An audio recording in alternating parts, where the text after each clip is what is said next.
Greetings, everybody. I'm Joshua Orro, the Mustang Prince, and welcome to this year's Halloween marathon on Mustang Prince Orro Reports, even though it's still September. But anyway, to start off our spooktacular marathon, let's talk about a friendly ghost named Casper. Now, Casper was first introduced in a 1939 book and a 1945 animated short, both entitled The Friendly Ghost. Unlike most spooky things that appear in horror fiction, Casper isn't scary or threatening. He's a friendly and down-to-earth ghost who wants to fit in with everybody, despite the fact that he's pale, bald, and dead. Unfortunately, all the humans end up being terrified by him. Over the past several decades after that short, Casper continued to roam throughout various shorts, and luckily, I got a chance to watch several of them during my childhood. However, thanks to a generous request from Lazarus on DeviantArt, this year, I'll be blogging the 3 live-action movies that Casper appeared in throughout the 90s. Casper, A Spirited Beginning, and Casper Meets Wendy. Let's start with the first one, released on May 26, 1995. Casper. In this movie, Casper is a kind young ghost who peacefully haunts a mansion known as Whipstaff, located in Friendship, Maine. When specialist Dr. James Harvey arrives to communicate with Casper and his fellow spirits, he brings along his teenage daughter, Kat. Casper quickly falls in love with Kat, but their budding relationship is complicated, not only by his transparent state, but also by his troublemaking apparition uncles and their mischievous antics. So, what are my thoughts on this movie? Well, this movie was a ghoulishly fantastic film. It was fun, creative, hilarious, and very thrilling. But, before I get ahead of myself, let's move on to Mustang Notes. Producer Steven Spielberg was planning a film adaptation of Casper the Friendly Ghost. He saw an episode of the television series Brooklyn Bridge, directed by Brad Silberling, and saw potential in this work. This ended up recruiting Silberling for directing Casper. J.J. Abrams did an uncredited rewrite of the script. The screenplay gave a backstory of Casper being the ghost of Casper McFadden, a boy who died of pneumonia at the age of 12. Though, some of the comics portrayed him as being born a ghost to ghost parents. Extensive use of computer-generated imagery is used to create the ghosts, and it is the first feature film to have a fully CGI character in a leading role. In the mirror scene, Dr. Harvey was supposed to transform into Spielberg, but according to director Silberling, the cameo was filmed but was cut for pacing reasons. Spielberg was relieved, feeling that he is not much of an actor himself and was quite nervous in front of the camera. Now, in my opinion, the CGI work for Casper and the other ghosts look really good in my eyes. It makes them look and move really smoothly. And now, what do I have to say about Whipstaff Manor? Well, to me, this mansion looks very mysterious, but I still like how the architecture looks, inside and outside. Some of my favorite rooms in Whipstaff are the library, where Dr. Harvey has his office, Kat's bedroom, the kitchen, the attic, where Kat finds some of Casper's old toys, and the basement where the Lazarus is. Oh, speaking of which, the Lazarus is a machine that Casper's father built in order to bring ghosts back to life.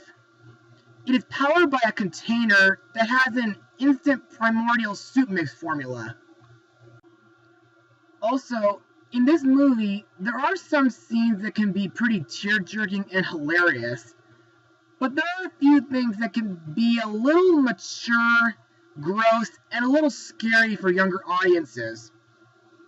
For example, there is some adult language, as well as a suicide scene.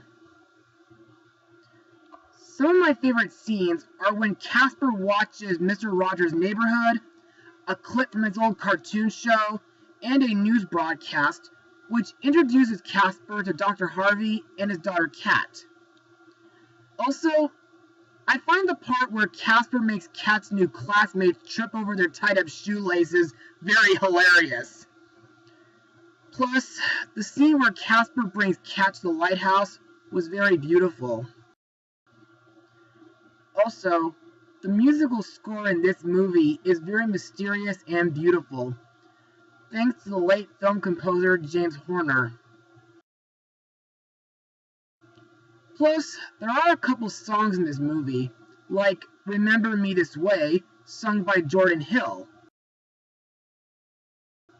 which happens when Kat dances with a human version of Casper, played by Devon Sawa. To me, this song is very beautiful, and the part where Kat kisses Casper makes me blush and melt. Plus, I really do think they make a great couple, dead or alive. No pun intended. And the last song is Casper's theme song, sung during the end credits by the famous Little Richard. Anyway, now that we're done with Mustang Notes, let's talk about the cast. Our main character, Casper, is voiced by Malachi Pearson, who, after this movie, reprised his role in the spectacular New Adventures of Casper animated series during the 90s. Casper is a lonely ghost who was originally a 12-year-old little boy who died from pneumonia.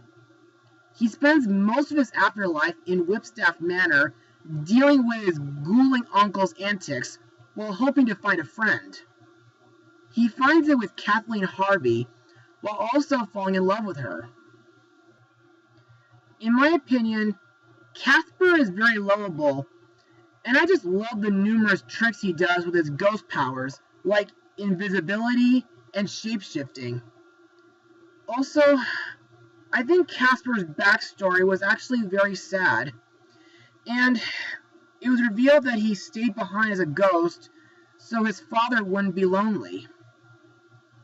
And I really think it was very noble that Casper gave up his humanity in order to bring Dr. Harvey back to life. Next we have Casper's uncles, the ghostly trio, Stretch, Stinky, and Fatso, voiced by Joe Napote, Brad Garrett, and the late Joe Lasky. These guys may be obnoxious jerks and bullies when it comes to bossing Casper around and scaring human fleshies, but in my opinion, they are the funniest characters in the movie. I really do like the scenes where they bond with Dr. Harvey. Next we come to our human main character, Kathleen Harvey, or Kat for short, played by Christina Ricci, who has been in The Addams Family, Speed Racer, Alpha and Omega, Tim Burton's Sleepy Hollow, Penelope, and The Smurfs 2. Kat is Dr. Harvey's 13-year-old daughter and Casper's love interest. Kat dismisses her father's belief in ghosts as a sign of grieving, and she is struggling to fit in at various schools. Because of the constant moving around the country, Kat was never able to maintain long-term relationships, quickly becoming lonely and embarrassed by her father's line of work. In my opinion, Kat is very pretty, and I can easily sympathize with her because I know what it's like to feel lonely.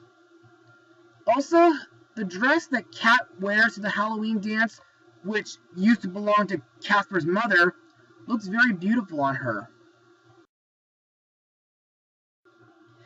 Kat's father, Dr. James Harvey, is played by Bill Pullman, who has been in Independence Day, Titan AE, and of course, Spaceballs. Dr. Harvey is a ghost therapist interacting with the living impaired to cross into the next dimension while hoping to find his deceased wife.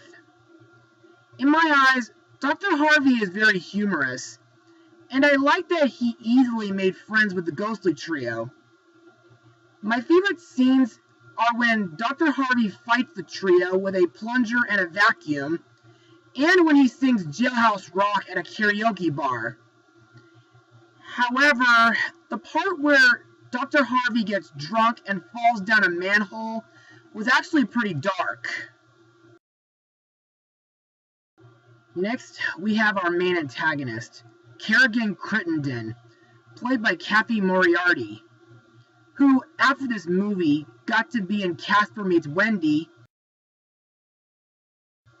and Lady and the Tramp 2 Scamp's Adventure.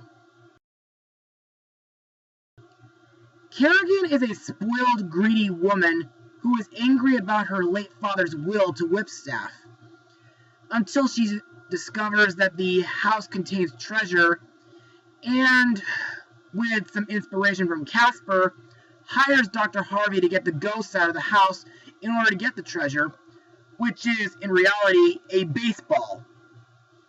To me, Kerrigan is a real monster of a woman. In the scene where she and Divs try to kill each other, it's actually pretty suicidal.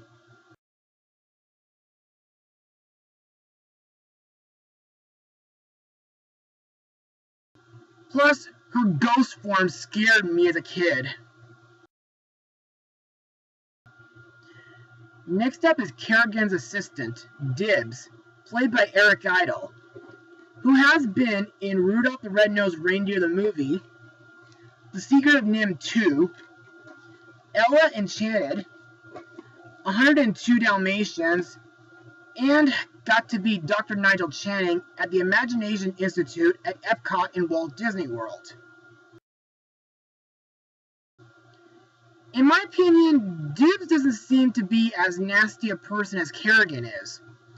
His motivations are pretty unclear, but luckily he does manage to turn on Kerrigan, which he thinks he has the advantage, but he does get cast out of the window by her.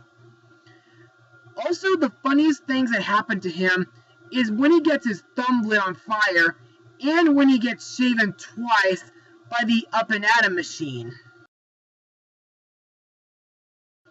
Next we have Amber and Vic, played by Jessica Wesson and Garrett Ratliff Henson. Vic is Kat's first crush, who asks her out to the Halloween dance, and of course Amber is Kat's rival and Vic's girlfriend, who immediately dislikes Kat due to her stealing her spotlight, since the party was originally going to be held at her place. Amber plots with her boyfriend Vic to humiliate Kat during the party. At the dance, Amber sits on top of Vic's shoulders while they wear a huge burlap sack in order to disguise themselves as a ghost until they get scared off by the ghostly trio. Another character I need to talk about is Dr. Harvey's deceased wife and Kat's mother, Amelia Harvey, played by Amy Brenneman. Nearing the end of the movie, Amelia appears in Casper's attic as an angel and gives Casper his dream of coming back to life, but only for one night, which will only last till 10 p.m. This was, of course, a reward for saving her husband's life. And now, let's move on to my final words. Overall, Casper is a Halloween classic, and one of my favorite films to watch during the Halloween season. The story is very adorable, funny, and humorous, The characters like Casper, Cat, and Dr. Harvey are fantastic. The ghostly trio may be bullies, but they are still very funny. And the villain Kerrigan is a real greedy woman, even as a ghost. Plus, the musical score by James Horner is very beautiful, and Whipstaff Manor is very mysterious. Lastly, as a little warning, this movie is not for younger children to watch on their own, due to the adult language, crude humor, and scary things that happen in this. So, if you plan on having your kids watch this movie, then be there to watch it with them. And don't worry, you'll all have a great time with it. I give this movie a 95% out of 100. Well, that's it for today, boils and ghouls. Be sure to join me for part 2, where we look into Casper's origin movie. To be continued.